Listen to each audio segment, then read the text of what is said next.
บ่ได้ขุดจนมันเป็นคมป้ายมันเหี่ยวเองมันเนาะเอาออกจากนี้ก่อนแต่ว่าอันนั้นเด็กเชลงอยู่ใส่กอง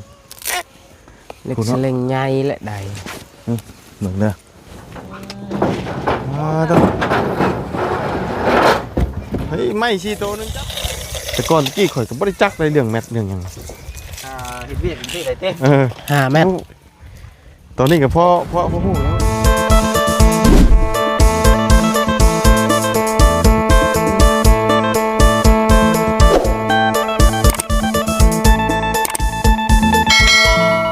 แล้วเนาะกลับมาบัดนี้ก็ถือว่าสร้างเพิ่นได้กลับกินข้าวกินน้ำก่อนพี่น้องเนาะคือขึงเส้นอันน่ะสายสิญจน์ทั้งลุมเลยเนาะเป็นเฮ็ดมูดนี่เนาะอันน่ะเฮือน2ชั้นนี่เฮือนเสาต่อนี่ขึงเปียกแบบให้กว่าย้ายมุมอันนี้โอ้เพิ่นขึงแบบใดเนาะอันนี้ยังบ่เข้าใจความหมายอยู่บ่เคยเห็นเทื่อได้นี่ขึงเปียกทั้งล่างนี่ให้มันตรงเปี้ยได้บ่ด้วยว่าจังไดเนาะโอ้ยเนาะเอาพี่น้องเอ้ยกลับมารอบนี้ก็ใกล้แล้วนี่เนาะใกล้แล้วพี่น้องเอ้ยใกล้สิเป็นจริงแล้วใกล้สิเห็นทองแล้วใกล้เสียนทองแล้วบ่โอ้เนาะเอาพี่น้องเอ้ยช่างเพิ่นกลับแล้วเนาะโอ้แต่ว่ามันเป็นตอพี่น้องแต่ว่าก็ยังบ่เบิดเนาะยังบ่สุดแต่ว่าเอาออกทีละหน่อยก่อนเนาะนี่สิดูนบ่รู้คือเก่าแล้วนี่นะสร้างกลับเลยกลับจะโดนนะบ่สร้างเลยโดยกลับเป็นงานอ้ายบ่เติมนะบ่เติมแล้วเติมอีกยังโดยบ่เป็นหยังเอาสบายดีเด้อพี่น้องเนาะสบายดีบ่ได้เติมแล้วเติมแล้วนะบ่นอนบ่หลับเลยนอนจะเทื่อเอาเบาลาวซื้อมาให้กินบ่ตายสิได้บาทเลยสร้างกับเมื่อเลยสร้างกับเติมนะบ่สร้างฮะสร้างแต่บ่เราเติมหรือว่าสร้างกันเลยเติมเมื่อไหร่เนาะเลยตายสิได้บาทเลยพี่น้องเลยเอาหอยไปนี่เนาะบ่เติมไม่ดีบ่ว้ายก็เติมแล้วกินนี่พุ่นเติมยังกินนี่นะกันร้อยคือกัน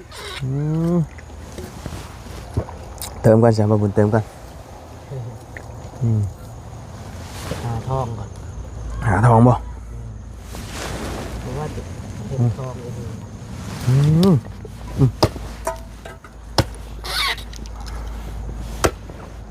เติมหลายร้อยแล้วมื้อนี้พี่น้องเอ้ยเดี๋ยวหอยไว้นี่เนาะไปสร้างแล้วพี่จะเติมเรื่อยดอกสร้างกันมันหลายร้อยเหมือนกันได้หนึ่งเจ้าอยากเติมก็เติมแล้วเด้อเติมคักแล้วเนาะเอาจน400-500แล้วนะมื้อนี้นะ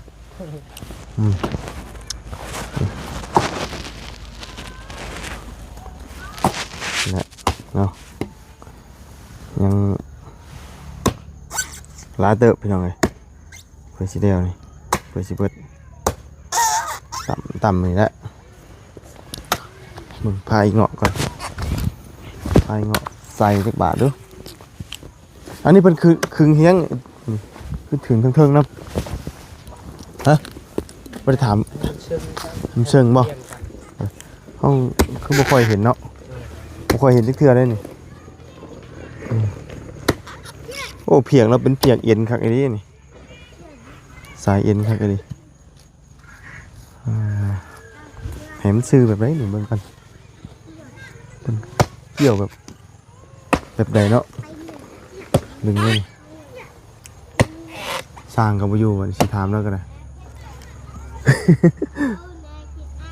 ให้เป็นตรงทั้งลุ่มบ่เน้นในที่นี่เนาะโอ้เพียงคานแข็งไว้อยู่แล้วโอ้สูงอยู่ไหนนี่บริต่ำเลยนี่โอ้เป็นสูงเม็ดอะไรก็เม็ด90เนาะ90เนี่ยปะ50 เซนปะ60 เซนเหรอ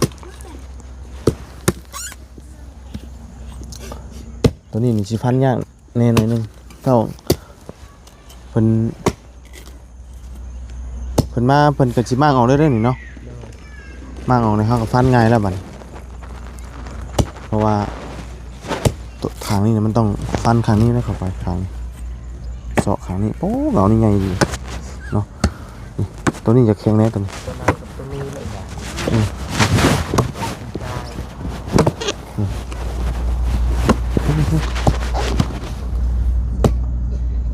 มาดิ อันนี้แม่นบ่ได้เลยเนาะ ยัง ยังบ่ได้เลยสิปะสิเลยบ่ดูว่าจะเฮ็ดจังได๋ ปะแหละ ฮะ ขุดบ่ได้ขุดจนมันเป็นคม ปะให้มันเหี่ยวเองมันเนาะเอาออกชำนี้ก่อนมันบ่เป็นหยังแล้ว ยังทมอยู่อันนี้ ฮะสิมีดินบ่จ้ะกระทมก็ว่าเอาดินเข้า แบบเบื้องนี้มันสูงเลยมันเพียงแล้ว ขางนี้ต่ำ แม่ อันนี้ ครั้ ตาม งนี้แม่ ขางนี้ต่ำนี่จะเบิ่งเพิ่นขุดเสานี่หน้าดินตัวนั้นน่ะหน้าดินที่หน้าดินสูงกว่า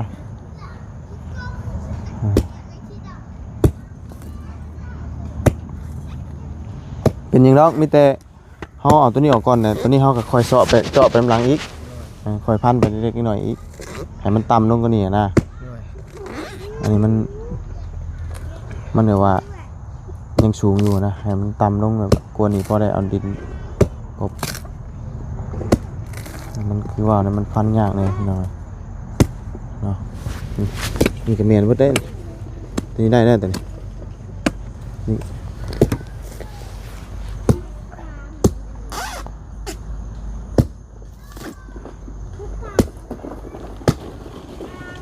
ใช่จะว่า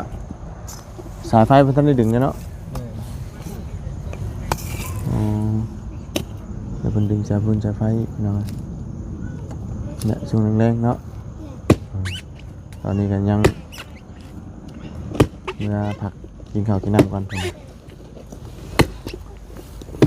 นี่ก็เฮามีเฮ็ดก็เฮ็ดไปก่อนเนาะแต่ว่าอันนี้ตินี่เพิ่นมาเพิ่นก็เอาออกบ่บ่เชียงเพิ่นมาเพิ่นเอาออกบ่นี่ ยัง ยังบ่ถ้ามันแน่นนี่ก็เอาออกติเนาะถ้ามันแน่นเลย เขาว่ายานเฮ็ดระวังเด้อว่ายานถึกเสียบ บ่โอ้แต่เก่าบ่เคยเห็นนะจังนี่สูตรไปสูตรมันเนาะ สร้างไปสร้างมา สร้างไปสร้างมัน เป็นสร้างลูกศรก็ตั้งแล้วแหละ สร้างช้อนอีกแบบนึงเนาะ ด้วย มันสร้างแบบจำเป็นเด้สร้างบ่ได้จบอย่างมาได้นั่นน่ะสร้างจับยัดได้นั่นน่ะอันรุ่นสร้างจับยัด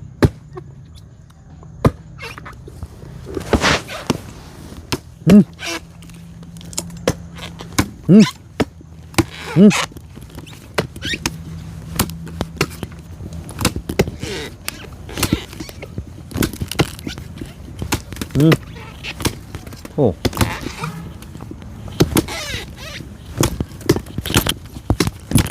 โห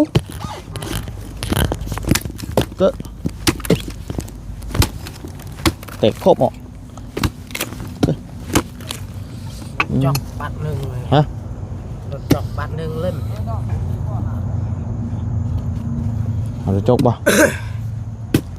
จะเอาลูกจกใส่มาจกเนาะทำอยู่ใกล้บ้านสาวหัวคือว่านี่ใครเนาะเขาจกให้ จกต้นไม้นะโอ้ขักอันนี้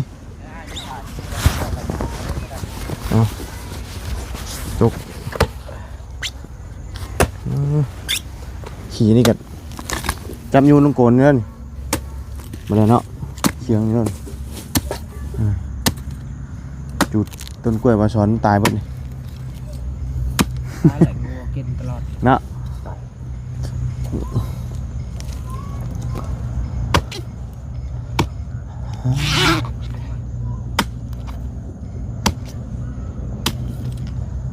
ตอนปลูกนี่เพื่อชิ้นใหญ่ตอนออกยากคือกันบาดเลยฮึบ เนาะ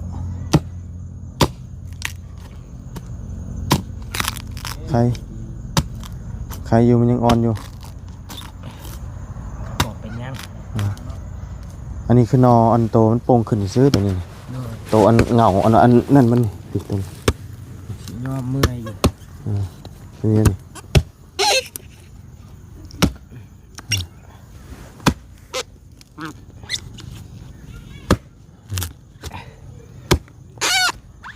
ซ้ำนี่เนาะเจียง โดย ย่านมันยังเนาะซับออกเลยซ้ำหน่อไม้ที่ซื้อเกิดน้ำหลังเนาะ โดยว่านเด็กบ้างเก็บเบา ฮะ ว่านเด็กบ้างเก็บเอาจัน เราเห็นยังเราเห็นยังก่อน ย่างเบาเพิ่งเห็ดเวียดคายกล้วยวะ เห็ดเบียดขายกล้วย โดย โอ้เราเห็ดขายเช่น หัวตลอดเลย อืม เขาเบิ่งแล้วก็หัวตลอดเลย rồiเราเห็ดเบียดขายกล้วย โดย มาเพิ่งเนาะ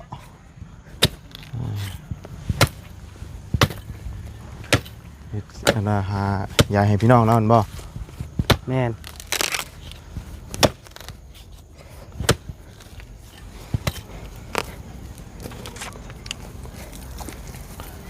ไปเรื่อยๆพี่น้องเพิ่นมาส่งใหม่บ่ ก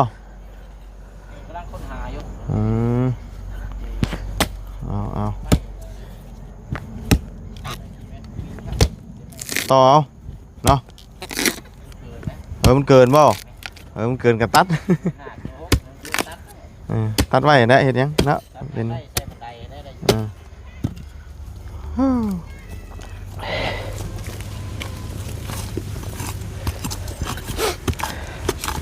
เลิกเตะบอลเมื่อย เมื่อย เมื่อยเนาะสุ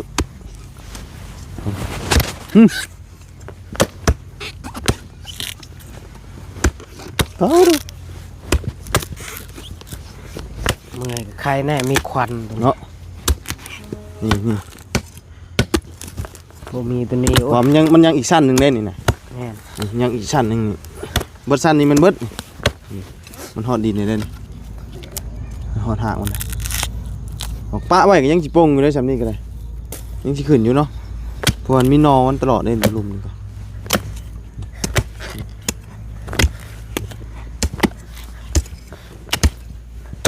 ควรมันต้องควรอีหมูคือว่าเนี่ยอันนี้ มันติดกันเนี่ย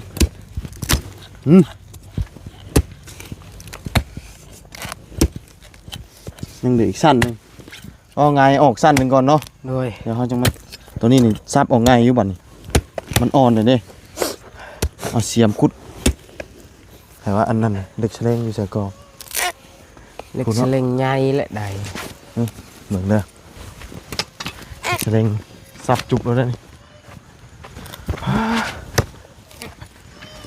มา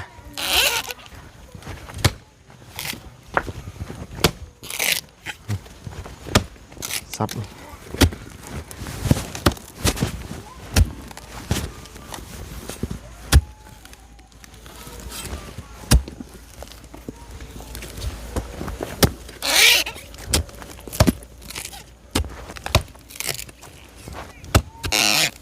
มันยังอีกชั้นหนึ่งเลยตัวนี้ใส่งัดเอาเลยนี่โอ้โห หาทองอยู่ พออยู่ว่าเนาะโอ้แข็งเลยตัวนี้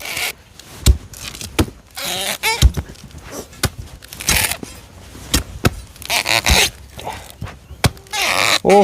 มือพองยอดมันบ่ได้มันงัดบ่ได้เลยต้องตัวนี้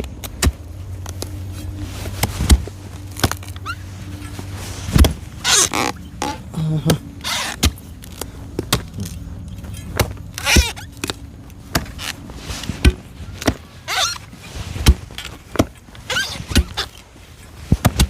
อ้โห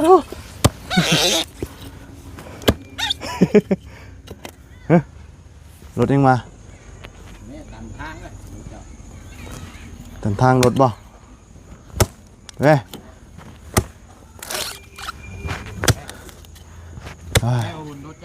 ไม่ได้ข่อย ให้น้องช้อนไปครับให้ โอ้ยเบิ่งไปขับรถออกก่อนพี่น้องไงเอามาเลยมาเลย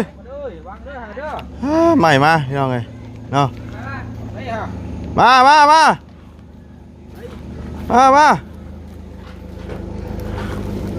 ตรงซื้อ ทางนี่บ่ยากพี่น้องเนาะบ่มีปัญหาเนาะยังว่าพี่น้องเห็นคลิปเมื่อวานนี่ยังว่าโอ้ยยันอนาคตข้างหน้ายัน มาเลย เขาบ่ยากเนาะทางเขาจะได้อยู่พี่น้องคือทีมงานเฮาบ่อยากเอารถเข้ามาพี่ยันดูตะปูจอดมาเข้ามาเนาะไปมาด้วยเอาลงก่อนได้มั้ยเนาะ ด้วย ตรงนี้ก็ได้นี่นี่ก่อนมาแล้วพ่อมาแล้วลงอีกก็ได้จ้ะ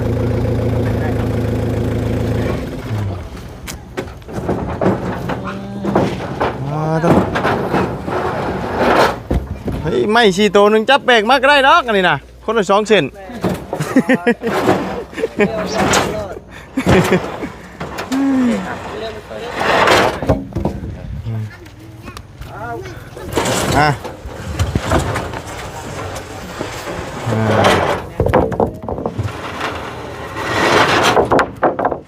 ร้อย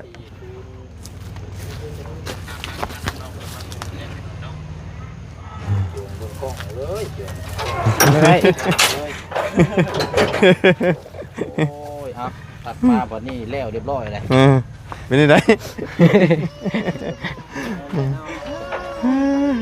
เนาะกะเดี๋ยวเบิ่งน้ำกันเนาะไม่น้ำพี่น้องเลยเนาะ ไม่หังไม่ยางเลยนี่ถ้าจับมาพี่น้องเลยส่งไม่ ยางเนาะยางดีเลย อย่างดีเลยนี่ เดี๋ยวเขาจังโจมไปพูดเนาะเอาไว้นี่ก่อนแล้วตั้งมือเช้านี่เรียบร้อยเลยเพราะแต่มันแข่งตัวมืออื่นเนาะนี่กัน ไม่นี่ก็แข็งนะ มันว่ามันถมก็ได้นี่กันเนาะแต่ว่าให้เพื่อนมาถมเองเพื่อน เป็นถมเป็นสิ่งต่างเนาะอันไม่แต่ว่าอันเราจะใช้บินเลยดูบ่เป็นยังอันเส้นตัวได้เส้นละ3 แสนบ่อันยาวเท่าไรก่อนเนาะ5 เมตรยาว5 เมตรเนาะพอเอาต้องการที่แต่ว่าเส้นละ3 แสน3 แสนเนาะเดี๋ยวมันไปจ่ายไปเพื่อเด้ออยู่ห้างโดยเส้นละ3 แสนเอาตรวจจัดพี่น้องเนาะสั่งแป๊บเดียว3 แสนยาว5 เมตรใหม่มันแพงอยู่แล้วเดี๋ยวเนาะคนราคาเด้อ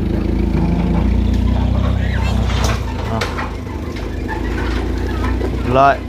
ถึงหน่อยสร้างพันกมากะเกี่ยมมองเราไม่แล้วตอกแน่นี่คือฝนจะตกไปปล่อยลมบ่ได้ดีเด้มื้อนี้ผมจับขวดนี่บ้าไปพุ่นจับขวดแล้วกันพุ่นละแม่ได้จับดีชื่อเด้ก่อไผ่พุ่นละไปใส่เล็กแสดงกันนี่น่ะมือโพงช้อนโอ้ย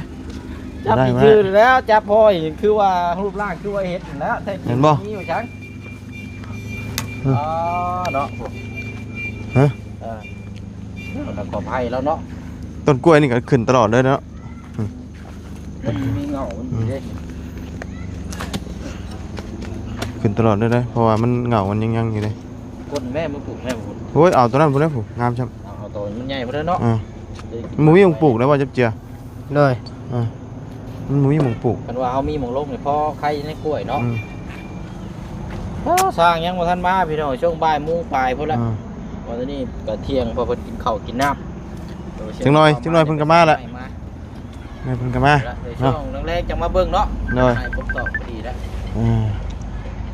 ขนาดเลยเป็น6 เซนแต่อัน6ข้างเทิงกับ6เนาะบ่ข้างเทิงน่ะใส่อันก็ได้อันนึงบ่อันนึงก็ได้ข้างเทิงบ่ได้นิ่นปานใดหรอกเอานิ่นข้างล่างตรงล่างมันต้องใส่เสาครบเลยเนาะแม่นเสาขนาดเด้คือเน้นข้างเทิงน่ะใส่5x12ถึงข้อ2อันนี้ใส่หน้าใหญ่แน่ตามหน้าเสานะตัวนี้ใส่6 เซน ว่ามาสร้างมาก่อนหน้าน่ะ2ที่มาสร้างมาก่อนหน้าน่ะ4 บ่พอ สร้างมาเราบ่ได้บันไดนำเด้วันนี้ก็ได้สร้างมาเพิ่มอีก4แล้วเพิ่มบันไดนำมาพุ่น แม่นเพราะว่ามันต้องใช้2อยู่แล้วเพราะว่าเสาต่อเด้มันต้องครบกันเนาะแทกก่อน แทกคุมชัวร์บ่ เล่นเลยเนาะคือไม่ข่อยกันเนาะ 5 เมตรแล้วอ่ะ 5 เมตรเราจะเอา4ได้มี5เลยเอาเป็นยังเอา5มาเลยบ่ได้ตัดเป็นบันไดนี่ แต่ก่อนตะกี้ข่อยก็บ่ได้จักได้เรื่องเมตรเรื่องหยัง เฮ็ดเวียกเป็นที่ได้เต้ 5 เมตร ตอนนี้ก็พอฮู้อยู่ โดย เรา5 เมตรพอดี แต่ว่ายังอันว่าตัวอันเรื่องเส้นเรื่องหยังบ่ค่อยจักปานใด ที่ผู้เรื่องฮู้ข่อย หาก็เริ่มฮู้เล็กๆน้อยๆนะแต่เก่านี่โอ้ยเม็ดนี่เพิ่นแทกได้ใด กับสร้างบ้านเพิ่นซ่านนะครับไปกับสร้างในเฮ็ดฮู้ก็เลยจัด ตอนนั้นเราคิดเม็ดว่า เท่าไหร่ คิดตัวเท่านั่นแหละหมายเลขทีนี้เม็ด1เลข2เม็ดและเลข2 คิดว่าจะมี2อัน2เส้นนี่บ่ แม่น คิดว่า2เส้นน่ะ2 เมตร โดย เออ โอ้โหเด้ ตัวใหญ่นี่เป็นเส้นแล้วว่ะ หน้าได้ฮู้อยู่บ่หน้า ฮะ นา โต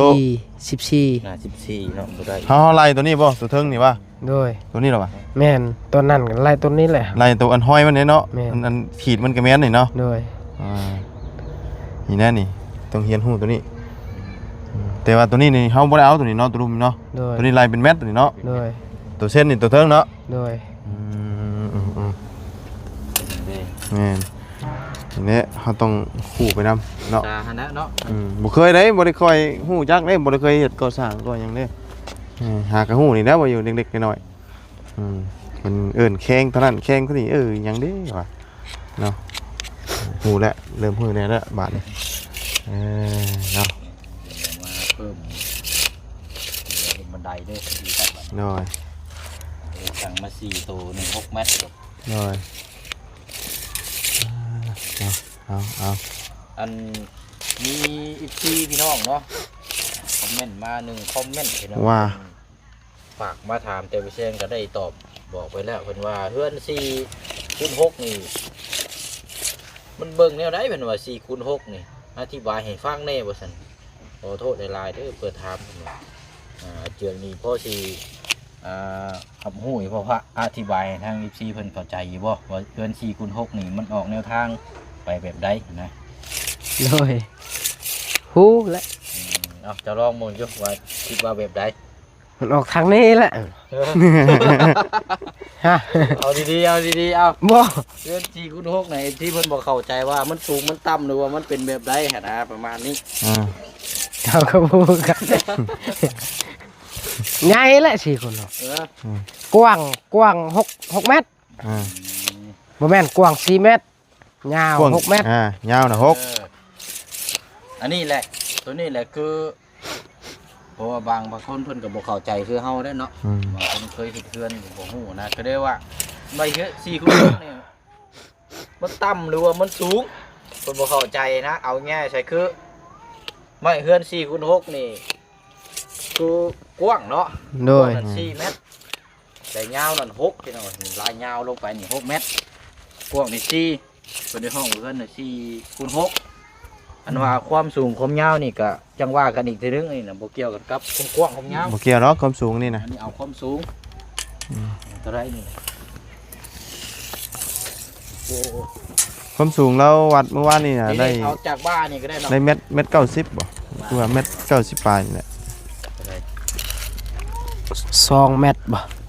2 เมตร17 บ่เอายับขึ้นมาเพื่อถมนะครับเปลี่ยนหน้าดิน พี่อยู่เส้นพี่ 2 เมตร19 บ่เอายับขึ้นอีก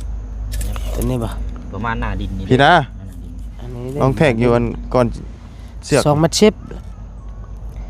2 เมตร12สำนั้นแหละมันทอดพุ่นนะ เอาเงินอันนี้ก็สิอยู่ประมาณเต็มที่2 เมตรแล้วเนาะ โดย เพื่อเขาเทคานเนาะอนาคตเธอมีงบมีหยังเอาดินพรมแล้วเทคานก็สูงขึ้นไปประมาณอยู่190 190นี่แหละแล้วก็บอกอยู่ว่า งามเนาะแต่ว่าดินมันสิค่อยลงไปพุ่น เนาะนี่ก็พอดีงามเลยพอดีงามเลยจังนี่ โอ้ ขนาดเฮาเฮ็ดซ้ำขนาดซ้ำนี่มันงบก็ยังแบบว่า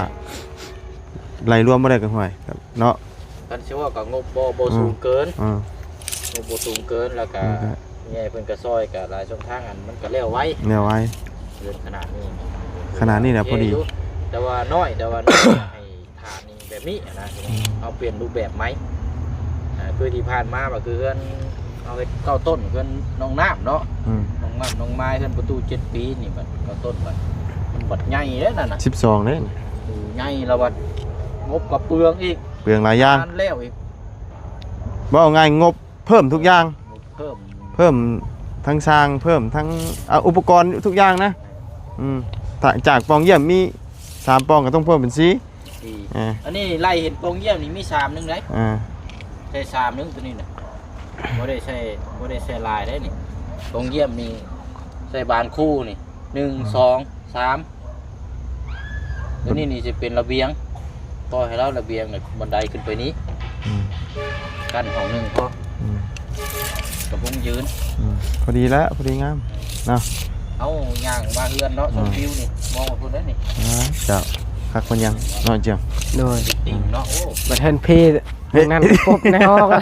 เฮือนแล้วบ่ โดย เห็นผีอยู่ต้นไม้เห็นบ่ โดย โอ้ ภาพอยู่บ่แห้งเด้อเนาะ บ่เห็นตีเห็นเนาะเคยเห็นแต่ในความฝันผีนะตัวจริงยังบ่เคยเห็นอยู่เห็นความฝันเอาอะไรลิ้นบึ้มวะผีโยโลด ว่า เอาฉันเนาะมีแต่ไปทางนั้นก่อนเอาของไปให้ทั้งวาไลก่อนเพิ่นไปหาน้องบุษบาเลยทางนั้นก็ยังท่านได้ดำเนินการอยู่เดี๋ยวรอทางบางบุญสารวัตรก่อนพี่น้องเนาะ เป็นอีกเคสหนึงอันนั่นก็ โด เนาะ ยเดี๋ยวคำว่านั้นก็ถามเบิ่งก่อนเนาะคำว่านั้นก็สิให้ว่าบุญสร้างบ่หรือว่าจังไดไม่ตอบขอบตา ไปมีงบหลาย แม่น แล้วเขาก็จะ เพราะว่า เราแล้วดำเนินการเราแล้ว งบอยู่นำบางบุญตอนนี้มีอยู่14ล้านเนาะ 14ล้านก็ไม่ก็ได้หลายถึงอยู่ ไม่นี่อันนี้เฉพาะไม้นี่เท่าไหร่ อันนี้ก็14ล้านคือกันนะแต่ว่ารวมก็มัน15ล้าน อ๋อ รวมทั้งเสาทั้งหยังโอ้ย16ล้านคนน่ะ อืม แต่ว่าเฉพาะตัวนี้นี่ 14ล้านเนาะ กันว่ามันก็ต้องเบิ่งได้ว่าเพื่อนเราสิเอากว้างชำไรใส่เพื่อนเนาะบุษบา ซ้ำนี้เลย 4x6บ่ แม่นเอาซ้ำนี้เลย 6เสาบ่ แม่น6เสา จำกันนั่นแหละสั่งกันทางเจ้าเดียวกัน แม่น6เสา มา14ล้าน เพราะว่าเสาทางบางบุญสารวัตรสั่งไปแล้ว แล้วแต่เนาะ แม่น แต่ว่าเพื่อนเรานี่เพื่อนเสาไม้ยาวเลย ยาวเลย บ่ได้แม่นเสาปูนแบบนี้ บ่ทำไมยาวเลย โอ้เนาะเพื่อนในเจืองนี่ตั้งเด็กแนวนั่นนี่ล้อใช่เนาะ โดย อืม นี่แหละเนาะงามตัวนี้นะรับรอง งามไหม มันพอดี สูงเลยมัน พอดีงาม เห็นเสามันก็ยังงาม เห็นเสายังงามเลยเนาะ โดย เอาแต่เสาเป็นยังเฉย เนาะไปฉันเนาะมาบุญกะสิล่ำลาเลยเด้อฉันเด้อ โดยสบาย โดยสบายดีเด้อเนาะไปเดี๋ยวจังพ่อกันใหม่พี่น้องเลยเนาะ เดี๋ยวเชียงไปเบิ่งทางเจือง ไปสายพี่น้องเนาะสำหรับคลิปนี้ก็ล่ำลาเลยเด้อพี่น้องเนาะเจอกันใหม่ขอบคุณแฟนพี่น้องใน FC ที่เข้ามาติดตามรับชมเนาะเอาเดี๋ยวจังไรก็ติดตามไปน้ำกันเรื่อยๆเนาะเพื่อนเจียงพี่น้องเลยหากะตั้งเสามานี่จังไรก็ขอบคุณพี่น้องใน FC ที่เข้ามาติดตามรับชมไปแล้วพี่น้องเนาะสบายดีคึมๆแน่มื้อนี้เนาะ